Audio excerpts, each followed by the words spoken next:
Hey guys, welcome back to another episode of the Her Faith Inspires podcast, where we take cultural issues and we look at them through a biblical lens. Today, I have a guest, Sean McDowell, on the show to talk to us about how we can use apologetics in a culture that is always changing. Just to let you know a little bit about Sean, he is the author of numerous books, including In the Stalemate. As an associate professor in Biola University's Christian Apologetics program, he's internationally recognized speaker. Sorry, guys, I have a little bit of a cold or something. And the host of a popular Christian apologetics YouTube channel. Sean is committed to exploring the biggest questions about God, morality, and contemporary culture. Sean, thanks for being here, and I'm excited to have this conversation with you. I've heard a lot about you, and I've seen you at the Cross-Examine Instructors Academy. I Mm. think the first time I was there in 2021, I went again in 2022, but I think you were there in 2021. So, and follow your work. So I'm excited to have this conversation with you. Oh, thanks for having me on. This is a treat for me. So, can you tell us, for those of the listeners who may not know, can you tell us a little bit about who you are and what you do? Sure, I'm a professor at Talbot School of Theology, Biola University, in our master's program in apologetics. I taught high school full-time and part-time for 21 years, just Bible, theology, apologetics. My heart is really the next generation. And then this is the first year I'm not doing a high school class part-time, mainly because I do YouTube, 2 videos a week. We have a podcast out of Biola. I write books, do social media stuff. I'm a communicator above all else, but perhaps the most important thing is from the day we're recording this, tomorrow is my 25th anniversary with my wife, and I've got 3 kids. That's awesome. Yeah, I was talking to Melissa Doherty last week, and she had mentioned something about book writing, and she said, I think Sean McDowell drops a book like once every year or something. And so it was just funny because I was like, yeah, I'm interviewing him about one next week, actually. So that was kind of Fun. fun. Speaking of your new book, what motivated you? Because there's quite a few contributing authors to this new book. What made Mm. you like motivated you to do this book with these, the contributors? There's a lot of great names in the book. There are, yeah. I was really humbled at some of the people that decided to be a part of it. I'd say a couple things. Mhm. Number one, I just have sensed the past few years that although the gospel message doesn't change, the way we should and need to do apologetics has radically changed in Mhm. terms of both the issues that have changed, and also in terms of the methodology that changes. And we can get into some of that. But the other piece was we live in such a fractured age where we spend so much time dividing with one another. And I kind Mhm. of thought, you know what, at this moment, if I can get a range of voices, some who probably within the book, there's a handful of people that would disagree with each other on whatever issues they may be, but say, you know what, we all need to unite, at least on some level, advance the gospel, defend the faith. It's a piece of unity in our fractured time as well. Mhm. Okay, I have two questions about that because I feel like you're one of the best communicators with your patience and love for the people that you're Mm. speaking to. And I read So the Next Generation Will Know, by the way, which is a great book. I think I've highlighted so Mm. many things in there because my kids are teenagers just getting into the young adult Yeah. years. But that was very helpful and extremely just motivating. I loved it. So my other question to you is, did you have to practice that, or is that something that comes Mm. natural to you? Because I find myself having to scale back sometimes the frustration of people who don't want to even understand what you're trying to say. They're automatically on the defense. So I'm curious about that before I ask you the second question. Yeah, that's such a good question. I would say it's both.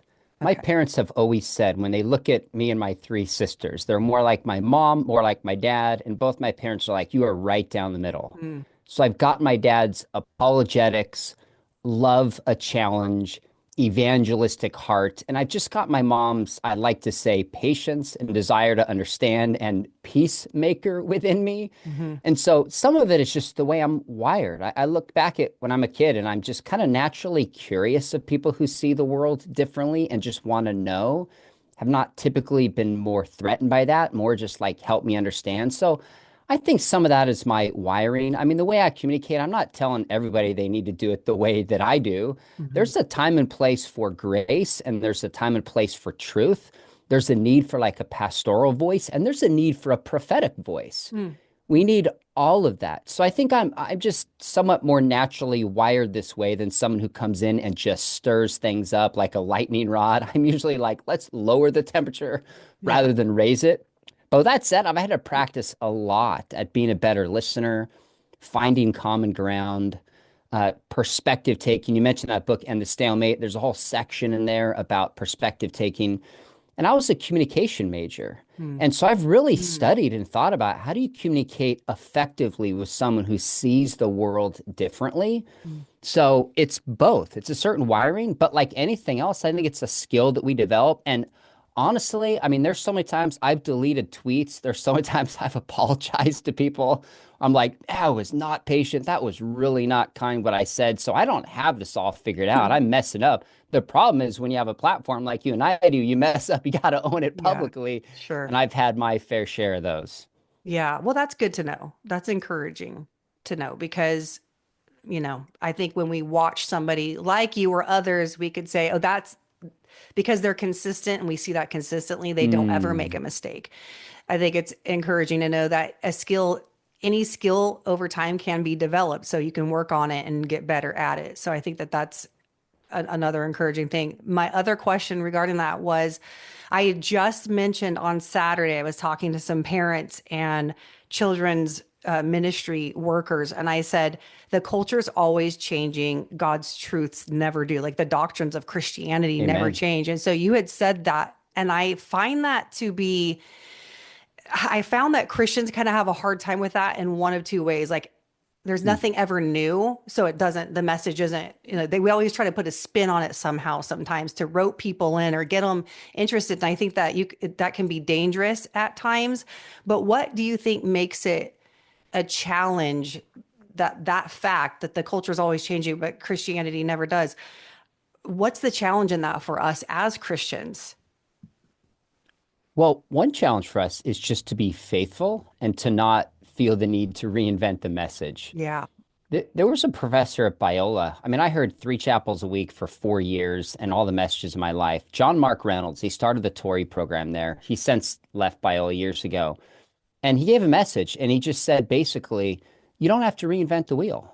Hmm. If you're saying something new, your first thought should be one of caution because a lot of people thought about this before you came.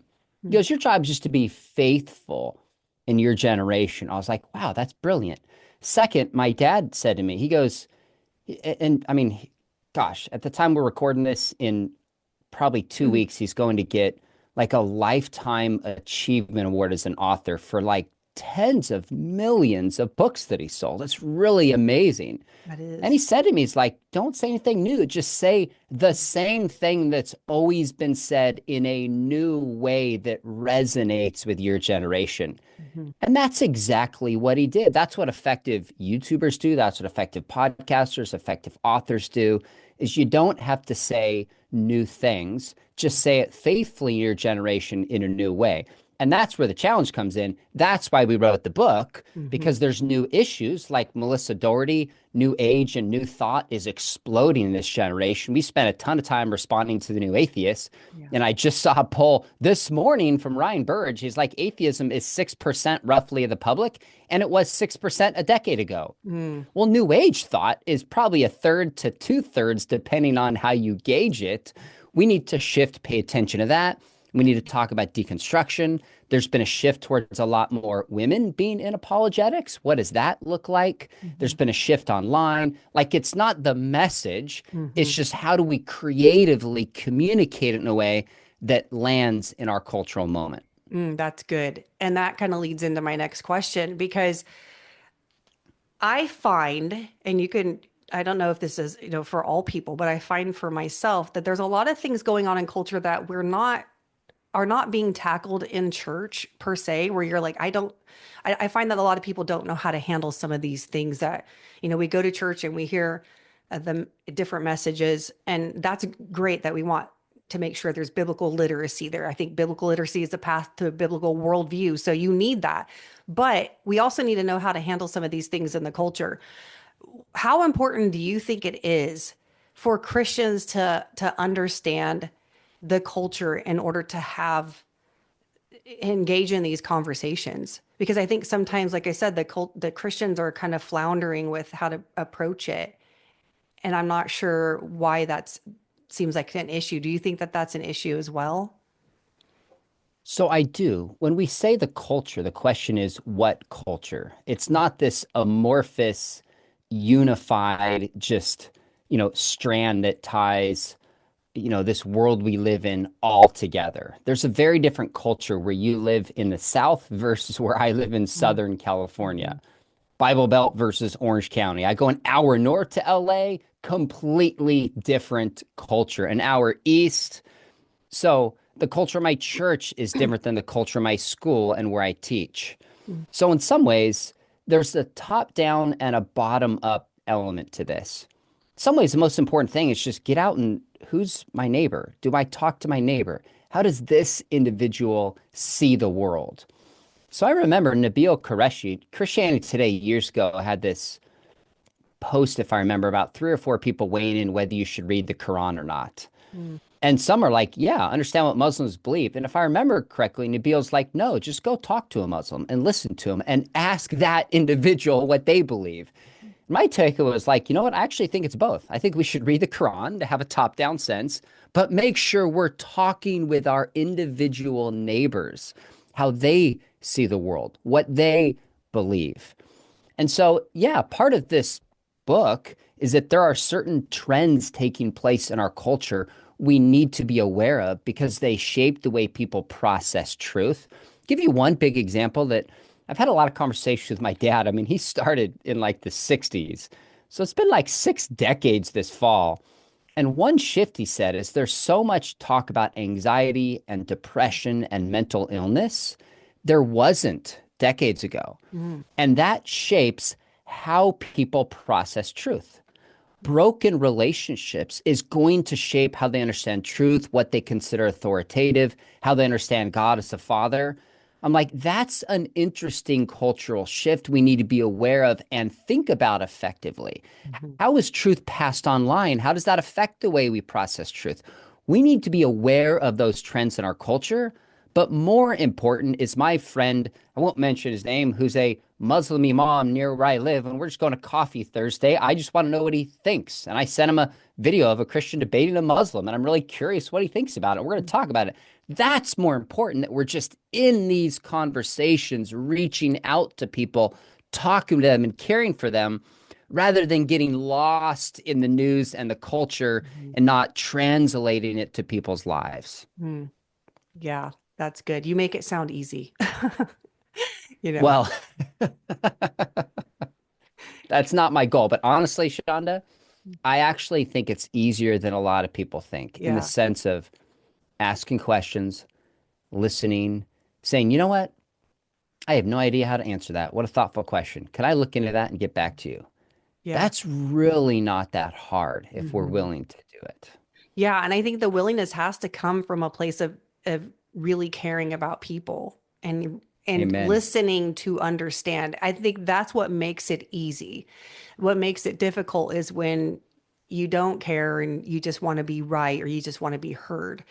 And I think if it's the other way around, then all of a sudden the ease of it probably comes in at that point. And so maybe Mm, that's a heart issue that we have to go to the Lord for and say, help me to care about the other person to where I want to listen and then provide for the outcome, provide the truth or provide another perspective unthreateningly. And again, I mean, I think that you do that very well. And I remember I saw a video of yours probably last year, and you were talking about how it's a little bit fuzzy, but you could clean up the edges when I explain this. You're talking to youth and you brought in, I think, or you were pretending, I think, to be non-Christian or something. And then you said that they were all mm. kind of feisty in the audience and you revealed like, hey, we need to have a better approach. Do you know what I'm talking about? Is that ringing a I bell? I do. Yeah, I do. So let me take a step back before I answer this. I think what you said is 90% of it. If we Okay. have the right mindset and heart for somebody, then some of the details work themselves out. That's really where it starts. You can have all the right technique, but if I don't have the right heart, I'm going to end up hurting somebody and doing damage and not actually listening. Yeah. First part is heart. The second part is just defining success. Mm, So I define success as speaking truth filled with the Holy Spirit lovingly and leaving the results to God. Lovingly speaking truth filled with the Holy Spirit, leaving the results to God. mm, That's success. yeah. If that's my view of success, I have no control over whether somebody believes or not. Then it frees me up to just be curious and ask questions and challenge when I need to, but not feel like the weight of this person's soul is on my shoulders. My goodness, I can't begin to settle that. Now, the what you're talking about is I go to schools, churches, universities, and I do an atheist role play where I tell audiences I'm a Christian, but I'm a put on glasses role playing atheist. But there was one time, maybe 3 or 4 years ago, 21 or maybe 22, and I was at a Christian school, and the head of it said, "Hey, I think a good number of our students won't know who you are. I want to introduce you as a real atheist." And I was somewhat hesitant, but I was like, okay, this is your students, fine. So I did it. Well, it went online, and Shanda, it completely went viral. I mean, I haven't checked for like a year, but it was over 6 million. My son said it was at 8 million. I haven't confirmed if that's true or not, but bottom line is it just blew up because all these students think I'm an atheist friend of their teacher. And they're just like claws out, knives out, going at me. And then at the end, I take off my glasses. I'm like, I'm actually really a Christian. And rather than answering their objections, I'm like, let's just take a minute and think about how you treated me. Mm. And it was a great, great teaching moment for those students. So that's probably, I had someone like last week who was like, hey, I saw that video. Like, it's just amazing how stuff online can reach a new Yeah. audience. Well, it's even But good for adults to see it because it's convicting. It's like, oh yeah, like mm, what if I would have been in the audience? And I think you could say, besides saying what if I would have been in the audience, you could even say, what if that person showed up in my comment section on my Instagram post? Or, good question. to me, I don't know how many other people are relating that to themselves and their own approach, but I did when I saw it. And it just a great Mm, reminder to think, okay, what are we trying to do? Like, what is the motivation? Is it to win the argument? Is it to put the person in their place? Or is it really to get like, how about we both move closer to the truth? If you can, that sometimes that's difficult to do online and social media. And, sometimes I'm like, is it a bot or is it a human being? I don't even know anymore. Sometimes it's difficult to know who you're actually talking to because you don't have a face on the other end of that. But it's still a great reminder that that activity that you did with those kids, I'm like, that could be any adult too. It doesn't just have to be a kid, you know? mm. Yeah, that was good. What would you say are the biggest challenges for Christians in our culture today? And how does your book address those?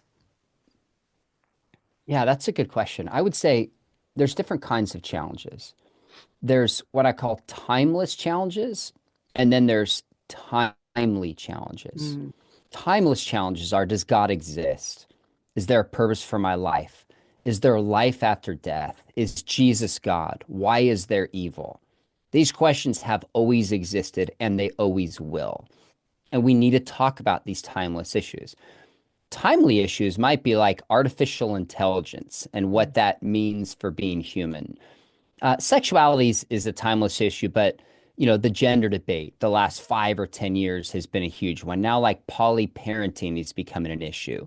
We have this weekly cultural update, and there's this 3-part series in the New York Times about designer babies and what that means now. wow. Like that's a timely issue that I mean, within 5 years, parents really will be able to select and know certain factors of their kids tied to intelligence, tied to height, tied towards other traits, certain sicknesses that they have, Mm, and select the embryos they want, destroy the others.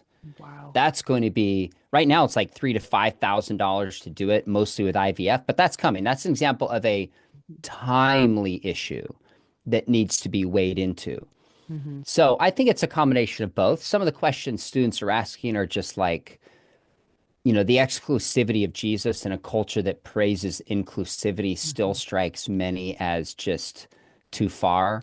I think LGBTQ issues are very personal. Students are like, how do I hold this view that my culture says is bigoted, but believe what Jesus believed? Like, that's a real Mhm. tension for them. Mhm. Questions of science and faith are always, because science is still a kind of authority within our culture. Mhm. But you could also say there's issues within the church, and then there's issues outside of the church. Mhm.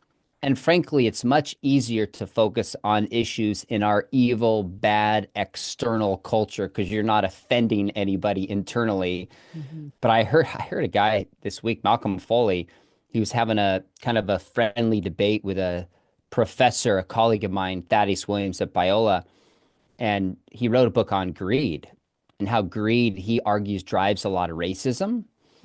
And he made the case. He goes, "When's the last time you heard a sermon on greed?" And I sat there and was like, that's a really good point. We can talk about, and that hits home because are we as Christians greedy? Mhm. That's a really important American centric, timely question. So, Yeah. bottom line, timeless and timely in the church, outside of the church, we got to make sure we're addressing all of those. Well, when people are listening to that, they could be like, that's overwhelming. Where do I even begin to not just address them, but know how to address them? Like, know the information needed. What would you suggest to somebody who is, thinking that exact thing right now? All you do is start where you are and take one step forward each day. If I want to become a good cook, I go, you know what? I don't know anything about this. Mm. I'm going to watch some videos. I'm going to practice. I'm going to make some mistakes. And hopefully I'm better in 6 months. And hopefully I'm really good in 6 years. Yeah. Like, it's a skill to learn how to defend the faith. So Hmm. find some good podcasts and just listen to them consistently. People are listening to more media than ever before, and there's more options. Hmm. So listen to Frank Turek, listen to Greg Kokel. I have a podcast and a YouTube channel that's available for people. And you just start learning where you're at. Get a handful of good books and read them. I wrote a blog, someone can find it. I think it's just called The Top Apologetics Books for Beginners. Hmm. Reason for God, Timothy Keller, Case for Christ, More Than a Carpenter, Mere Christianity. Like, just start where you are and begin moving forward. Don't compare yourself to anybody else. Just compare yourself to where you were 6 days ago or 6 months ago. Hmm. That's it. Yeah, that's good. I have another question for you about that, Sean. So sometimes people will separate the fact that people who are online and they kind of do this as a ministry, well, you have more of a responsibility to know more, to speak into this more. And sometimes other Christians may remove themselves from that responsibility because that's not necessarily their ministry or they're not into apologetics or something. What would you say to that? So, certainly, some people have more natural inclination and interest in apologetics. Nobody had to convince me that it's important. I had a dad who modeled it, and Yeah. I'm just wired to think and reason and dialogue and debate. Like, I enjoy it. Hmm. So, and I get it's my job. So, I'm supposed to do this, right? I have margin built in my life. Yeah. But on the other hand, apologetics is never listed as a spiritual gift in Paul's letters by Peter. First Peter 3:15 says, sanctify Christ as Lord in your heart. Always be ready with an answer for the hope within.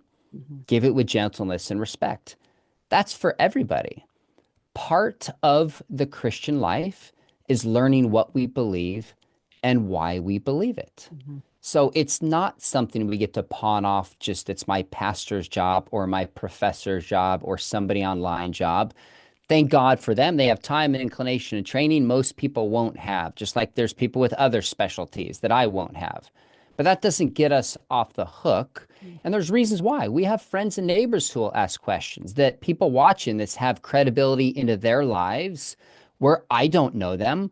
They can speak into it. And if they don't have an answer, they can send them to your stuff, my stuff, all other apologists, fine. But they have a relationship there that I don't have. But second, when we begin to learn why this is true, it builds confidence. Hmm. It's a faith building exercise to realize, wow, look how many manuscripts we have. Look at the amount of information in DNA. Look at the evidence for fine tuning.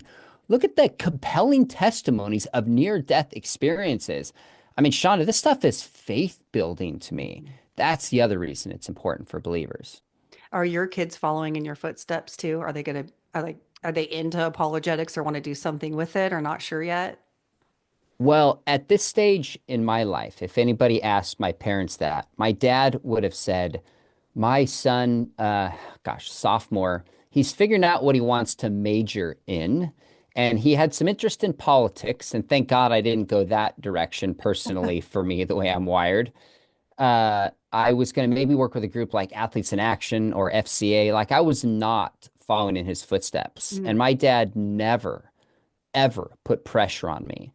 A year or two ago, they had a big uh, kind of ministry celebration for him. And I'd never said this before. I was like, Dad, thank you for never, ever pressuring me mm, to do what you do. And so I don't pressure my kids at all. I yeah. don't have expectation on them. I just say, kids, whatever gifting God has given you, use it to advance the kingdom. My daughter wants to be a nurse. Mm, Be a nurse for Jesus, love people, be a wonderful mom, live out your faith. That's your calling. So we'll see where they head, but I will not pressure them. In fact, doing what I do, there's certain things that I love, but there's a weight to it and there's a cost mhm. that a lot of people don't see, Yeah. just emotionally and Mhm. physically.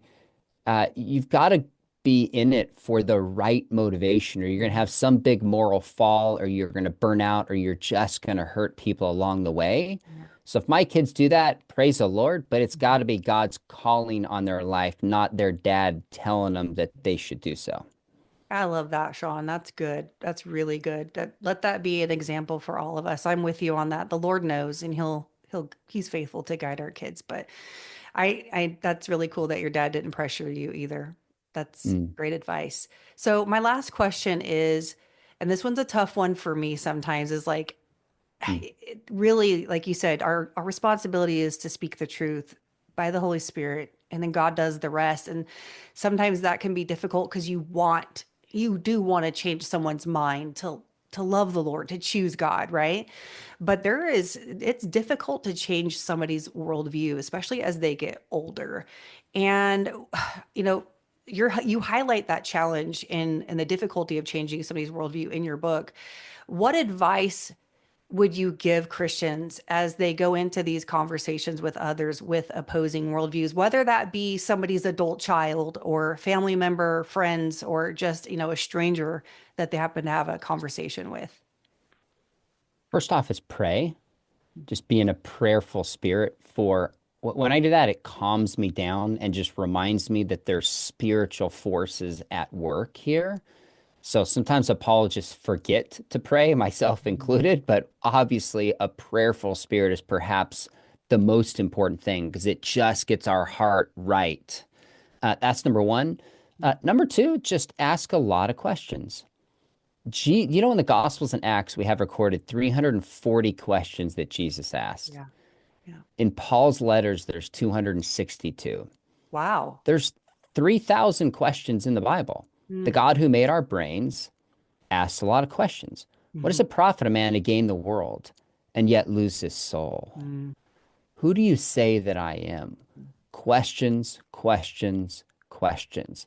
And stories are powerful. Jesus shared stories. So I tell stories as I can. And I also, barring it's somebody I just sit by on a plane, is I try to take a longer perspective with people, mm, knowing that when people shift, it's often not just one random conversation. If it is that conversation, there's been other people prepping them, their hearts in the right place that they're ready for it. mhm, So I try to take a longer perspective with people and try to be the kind of person in their life that if they have a spiritual crisis and an openness, I would come to mind and they'd be willing to talk with me. And by the way, it's okay at times to show like frustration, like, why don't you see this? I don't understand. Like, this is mhm, clear. The mhm. evidence is here. Like, there's a time and place Yeah. in relationship to push people. Mm, I've certainly done that. mm. But having that patient spirit, loving somebody, prayerful, asking questions is general advice I would give for people. Yeah. That's good. And again, that's easy to do. So, can you tell us the name of your book, where we could find it, and what's a little bit of something that people are going to, when they read it, it's going to help them, become more equipped and better at having these conversations. Sure, it's called Apologetics for an Ever-Changing Culture. I was the editor, so I wrote the Mm, opening chapter and a couple sections, small sections within it. But I just try to get together my A team of people who could talk on some of the most important issues. So issues like truth. What mm, does it mean to do apologetics and evangelism today? My dad has a chapter that I think is one of the best things he's ever written. mm, A fresh apologetic, relationships that transform, mm, and how actually it's relationships that shape and change somebody's worldview. mm, So for someone who's talked about truth so much as my dad, he's like relationships, relationships, relationships. mm. There's about how to do apologetics in the local church. Natasha Crane has a remarkable chapter on doing apologetics in the home. What does that actually look like? Mm. How do you do apologetics in the youth ministry? How do I address doubt? And on critical race theory is in here, apologetics and mental health, the transgender debate. Katie Faust has a chapter. So Mm. I think people would pick it up, and there might be two or three chapters they go, you know what, that's not interesting to me. I say, just skip them. You don't Yeah. need to. But I think Mm. 75 to 90% of the chapters you'll be like, wow, this is helpful. This is insightful. And there's also a brief interviews in there, like Hillary Yes, I saw that. Ferrer, Lee Strobel. These are short interviews with experts. I'm like, give me some nuggets that Mm. just help people. So, bottom line, this is not a book on defending why the Bible's true.